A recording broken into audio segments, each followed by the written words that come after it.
Ahojte, vítam vás pri novom videu na kanáli Zahraj to. Tentokrát je to z hry War Thunder, kde vám ukážem niečo, čo ste možno nevedeli alebo po prípade neskúšali.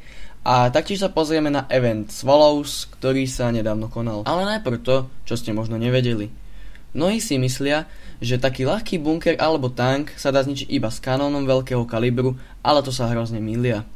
Ako na tomto PBčku napríklad, toto má len gulomety, ale je ich dostatočne veľa na to, aby dokázali takýto cieľ preraziť. Ale daný typ munície musí taktiež obsahovať priebojnú zložku, aby sme ten bunker alebo tank vôbec prerazili. Ako vidíte, nie je to žiadna veda, len treba mať s tým lietadlom už niečo nalietané.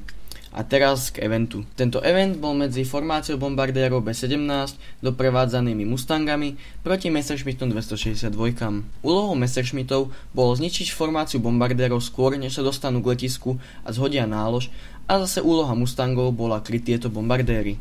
Tento event bol celkom vyrovnaný, aj keď Messerschmitty manevrovali, mali dosť problém, keď sa na ňo vrhlo 5 Mustangov, ale podľa mňa celkom zaujímavý event. Ako vidíte na záberoch, Mustangy nemajú absolútne žiaden problém dostihnúť Messerschmitty počas manévrovania a tým pádom sú dosť ohrozené. Keďže Messerschmitty počas manévrovania boli takmer vždy zostrelené, mali dosť veľký problém nejakú bitku vyhrať.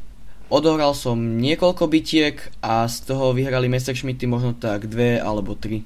Často súvisela prehra spojencov s tým, že hráči v Messerschmittoch spolu hrali koordinovanejšie ako hráči v Mustangoch. Ja som si vyskúšal tento event z pohľadu Mustanga, keďže Messerschmitt ešte nevlastním. Ďakujem, že ste si pozreli toto video, nezabudnite na ňom zanechať like, komentár, čo si myslíte a samozrejme odber. A uvidíme sa pri ďalšom videu. Čau čau.